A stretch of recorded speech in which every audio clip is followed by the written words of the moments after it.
जय हिंद जय भारत स्वागतम जनाइছো অনেক নতুন ভিডিও লটো বনবনকল আসাম ফৰেষ্ট বেটালিয়ন 2025 বৰ্ষৰ নতুন পদ প্ৰায় 600 পদ মুকলি হৈ গৈছে তো অফিচিয়ালি এটা এনাউন্সমেন্ট হৈ গৈছে তো সকলোখিনি সবিশেষ আপোনালোকে এই ভিডিওৰ জৰিয়তে পাব লৰা ছোৱালী সকলোৰে কিমান হাইট কিমান চেষ্ট লগৰে ৰানিং কিমান কৰিব লাগিব লগৰে স্যালাৰি কিমান থাকিব সিলেকশন প্ৰসেস কেনেকুৱা হ'ব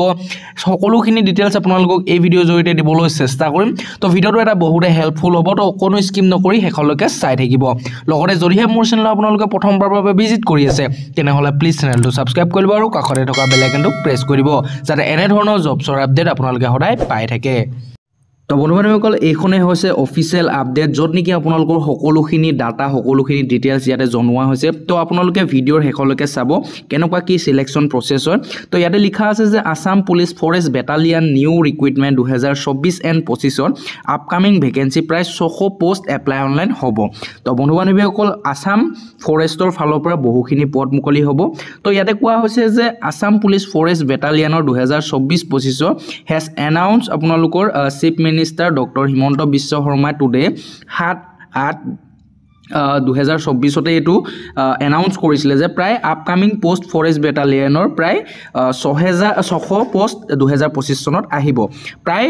কেতিয়াৰ পৰা এপ্লাই হ'ব তো সকলোখিনি ডাটা আপোনালোকক দিম তো Assam forest battalion upcoming recruitment 2025 ৰ ডিটেইলছ ইয়াতে কোৱা হৈছে ইয়াতে অৰ্গানাইজেচন নেম হৈছে state level police recruitment board যেটো নেকি SLPRB ফালৰ পৰা এই পদটো মুকলি কৰা হ'ব ইয়াৰ আপডেট সমূহ SLPRB তে আপোনালোকে পাব লগতে ইয়াৰ এপ্লিকেশন process to আপোনালোকে অনলাইন যোগেদি ইয়াতে এপ্লাই কৰিব লাগিব লগতে এপ্লিকেশন লাষ্ট ডেট আপোনালোকে ফেব্ৰুৱাৰী এণ্ড মাৰ্চৰ পৰা আসাম ফৰেষ্ট বেটালিয়নৰ এপ্লিকেশন টু ষ্টাৰ্ট হ'ব বুলি বৰ্তমান জনা গৈছে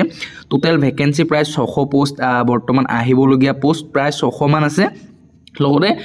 post name Assam forest protection forest constable যেটো AFPF বুলি কোৱা হয় জব লোকেশন আপোনালোকে অল অসম যিকোনো ঠাইতে অসমৰ ভিতৰতে আপোনালোকে চাকৰিটো পাব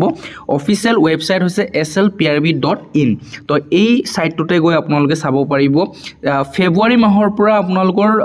এই পদসমূহৰ এপ্লাই অনলাইন হ'ব লাষ্ট ডেট আপোনালোকৰ মাৰ্চ হ'ব লগতে ইয়াতে ডেট সমূহ বৰ্তমান জনোৱা নাই ইয়াতে আপোনালোকৰ যেটো স্যালাৰি পে স্কিল 14000 টকাৰ পৰা মিনিমাম 14000 পৰা 60500 টকা লৈকে মান্থলি স্যালাৰি হ'ব উইথ গ্ৰেড পে থাকিব 5600 টকা লগতে এলিজিবিলিটি ক্ৰাইটেৰিয়াৰ কথা ক'বলৈ গলে আপোনালোকৰ ইয়াতে সিম্পল 10 পাস হলে আপোনালোকে এই পদৰ কাৰণে এলিজিবল হ'ব কিন্তু আপোনালোকৰ ডমিসাইল বা ৰেসিডেন্স আপোনালোকৰ PRC আপোনালোকৰ থাকিব লাগিব কিছুমান ডকুমেন্টস আপোনালোকৰ ইয়াতে বিচৰা হয় আৰু আপোনালোকৰ কম্পালসৰি এমপ্লয়মেন্ট এক্সচেঞ্জ সাৰ্টিফিকেট থাকিব লাগিব আৰু ইয়াতে মোস্ট স্পিক আপোনালোকৰ কোৱা হৈছে যে অসমীয়া ভাষাটো আপোনালোকে ক'ব পাৰিব লাগিব এই পদৰ কাৰণে যদিহে এপ্লাই কৰিব বিচাৰে লগতে আসাম ফৰেষ্ট AFPF ৰ পদৰ কাৰণে এজ লিমিট দিয়া হৈছে মিনিমাম 18 বছৰৰ পৰা ম্যাক্সিমাম 25 বছৰ আৰু ইয়াতে আপাৰ এজ লিমিট এজ ৰিলেক্সেশন দিয়া হৈছে ST SC কাৰণে 5 বছৰ OBC MOBC কাৰণে 3 বছৰ education qualification and vacancy details ইয়াতে দিয়া হৈছে যেটো নেকি AFPF বুলি কোৱা হয় আসাম ফৰেষ্ট প্ৰটেকচন ফোৰ্স বুলি কোৱা হয় ইয়াতে প্ৰায় পোষ্ট ওলাইছে 600 পোষ্ট লগতে ইয়াতে এডুকেশন কোৱালিফিকেশন সিম্পল 10 পাস হলে আপোনালোকে এপ্লাই কৰিব পাৰিব যদিহে আপোনালোকে 10 পাস কৰি থৈছে ইয়াতে এপ্লাই কৰিব পাৰিব যেটো আসাম ফৰেষ্টৰ AFPF ৰ কনষ্টেবলৰ পদ হয় তাৰ আপোনালোকৰ সিলেকশন প্ৰসেস প্ৰথমতে ক'বলৈ গলে ফাৰ্স্ট অফ অল আপোনালোকৰ যেতিয়া physical efficiency and physical standard test হয় তাতে আপোনালোকৰ first of all documents verification হ'ব তাৰ পিছতে ফিজিক্যাল ষ্টেণ্ডাৰ্ড টেষ্ট হ'ব তাৰ পিছতে ফিজিক্যাল এফিচিয়েন্সি টেষ্ট হ'ব তাৰ পিছত থাৰ্ড নম্বৰ ষ্টেজত আপোনালোকৰ মেডিকেল এক্সামিনেশন পতা হ'ব তাৰ ফৰ্থ নম্বৰ এক্সামিনেশনৰ আপোনালোকৰ ৰিটেন এক্সাম পতা হ'ব তাৰ পিছত ফিফথত অৰেল বা ভাইভা আপোনালোকক লোৱা হ'ব তাৰ পিছতে আপোনালোকৰ সিলেকশন হৈ যাব কিন্তু ইয়াতে এটা কথা ফিজিক্যাল ষ্টেণ্ডাৰ্ড টেষ্টৰ ক্যাটাগৰী ওয়াইজ ইয়াতে বেলেগ বেলেগ বিচৰা হৈছে ইয়াতে আপোনালোকৰ হাইট বিচৰা হৈছে general OBC MOBC and SC candidate সকলৰ কাৰণে মেল ক্যান্ডিডেট 162.56 সেন্টিমিটাৰ মেল ক্যান্ডিডেটৰ হাইট বিচৰা হৈছে আৰু ফিমেল ক্যান্ডিডেট 154.94 সেন্টিমিটাৰ হাইট বিচৰা হৈছে আৰু STH আৰু STP ক্যান্ডিডেট সকলৰ কাৰণে মেল ক্যান্ডিডেট 160.02 সেন্টিমিটাৰ হাইট বিচৰা হৈছে লগতে ফিমেল ক্যান্ডিডেটৰ সকলৰ কাৰণে 152.640 সেন্টিমিটাৰ হাইট বিচৰা হৈছে আৰু নৰ্মেল আপোনালোকৰ চেষ্ট কাষ্ট ৱাইজ বিচৰা হৈছে যেটো মেল কেণ্ডিডেটৰ কাৰণে অকল হয়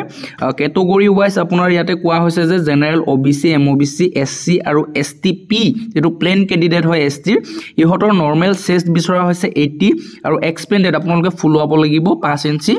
5 সেন্টিমিটাৰ আপোনালোকে 85 কৰিব লাগিব আৰু এসটিএইচ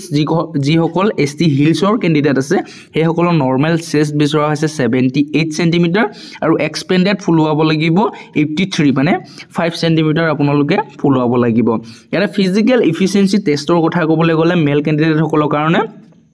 ইয়াতে আপোনালোকৰ 3200 মিটাৰৰ এটা ৰেস হ'ব যত নেকি আপোনালোকক টাইম দিয়া হ'ব 14 মিনিট মানে 840 সেকেন্ডৰ আপোনালোকৰ ইয়াতে সময় দিয়া হ'ব আৰু ইয়াতে আপোনালোকৰ এটা কথা লং জাম্প আপোনালোকৰ মিনিমাম 355 সেন্টিমিটাৰ মানে প্ৰায় 16.5 ফুট আপোনালোকে মাৰিব লাগিব তেতিয়াহে এক্সিলেন্ট মাৰ্ক পাব আৰু ইয়াতে আপোনালোকক চান্স দিয়া হ'ব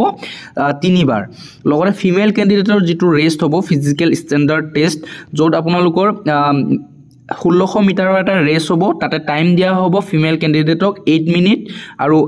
8 মিনিট লগতে লং জাম্প দিয়া হ'ব মিনিমাম 244 সেন্টিমিটাৰ প্ৰায় 11.5 ফুট 12 ফুটৰ আপোনালোকৰ এটা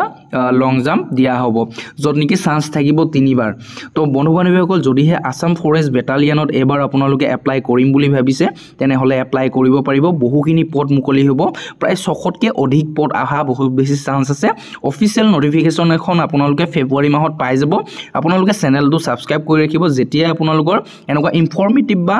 আপডেট তো আহি যায় তেনে লগালগে আপোনালোকে যাতে খবৰটো গম পায় আৰু এপ্লাই কৰিব পাৰে যাতে স্কিপ হৈ না যায় তো সেই কাৰণে চেনেলটো সাবস্ক্ৰাইব কৰি ৰাখিব বন্ধুবৰ্গটো শেয়াৰ কৰি ৰাখিব যাতে সকলোৱে এই খবৰটো গম পায় তো আজি কাৰণে মানে জয় হিন্দ জয় ভাৰত জয় অসম